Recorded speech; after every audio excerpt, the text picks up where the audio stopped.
Hello and welcome to the Torah Outreach Program, Erev Shabbos, Verse of Inspiration. Today's Verse of Inspiration is sponsored by Mr. Storpachanik as a zechus for his son-in-law and grandson, who are now both on the front lines in the army in Gaza and in Lebanon.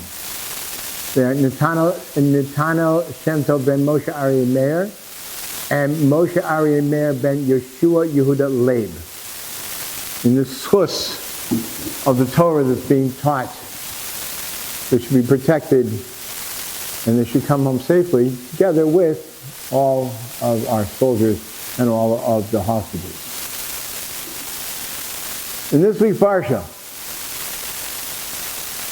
we are told a very sad story about the sons of Aaron, the Kohen Gadol, the high priest of the Jewish people. It's the last day of the dedication of the Mishkan, the portable Beis Hamikdash. And out of excitement, out of gratitude,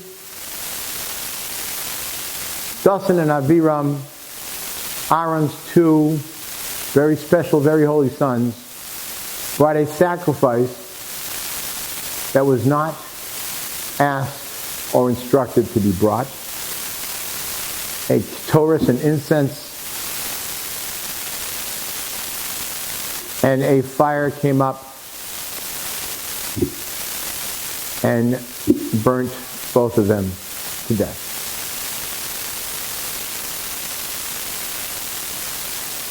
Now there are many explanations as to why they died, or why they deserved to die.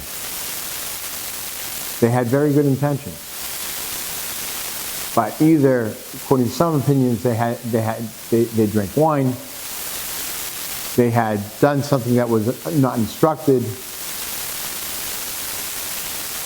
or because of what Aaron had done previously, his involvement in the Ego Zahav, the golden calf. In any case, Moshe tried to appease or comfort Aaron. And Aaron's reaction was nothing. The Yidam Aaron was quiet. No questions, no complaints, just acceptance. He had nothing to say. He accepted the judgment of Hashem, and he went on. Was it easy? Absolutely not. Was it the natural thing to do? Absolutely not. Did he have to overcome his feelings, his love, and his admiration of his own children? Yeah, he did. The Yidam Aaron was quiet. Aaron accepted. Because of that, the next instructions that were usually given either to Moshe alone or Aaron and Moshe together were given only to Aaron. Aaron had his own nevuah, his own prophecy, a direct conversation with the Ribbono Shel Olam, a very, very high level to reach. Why did he deserve that? Because of his acceptance. He understood Kol ma da'avid Rahman l'tava. Everything God does, he does for good. And he accepted the judgment wholeheartedly. If you can understand that fully, everything what Hashem does for good, you deserve to speak to the Ribbono Shel Olam. You deserve this level of prophecy. Something we have to work for. Something a person has to realize, we don't always get it. Bad things happen, or better yet, things that we look at as human beings as bad because we don't see the big picture.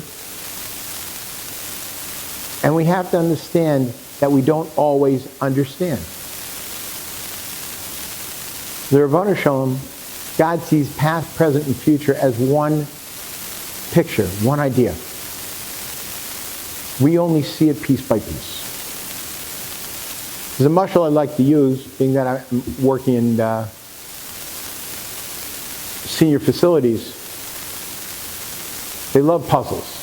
Every senior facility, there's always people working on puzzles. Now, as you're working on a puzzle, not every piece, when they put it together, makes sense. You're getting these pieces and you put them into and you put them where they fit, and you look at it like, sometimes it even looks ugly. It doesn't make any sense. But you know what it's supposed to look like at the end, because with every puzzle is a box. On top of the box is the painting of what this puzzle is supposed to look like when you're done. That's life. Kadosh Baruch Hu, God has the box. He knows what the puzzle is supposed to look like when it's done. But He's throwing us the pieces one by one. Our job is to put them into the right place and to realize we don't get it all. Someday, maybe in our own time, we get to look back and we get to say, aha, that's why. Or maybe not in our time. Maybe our descendants, maybe our children or our grandchildren can look back and say, aha, that's why. Kol man David Rachman L'Tav. Everything Hashem does is for the good.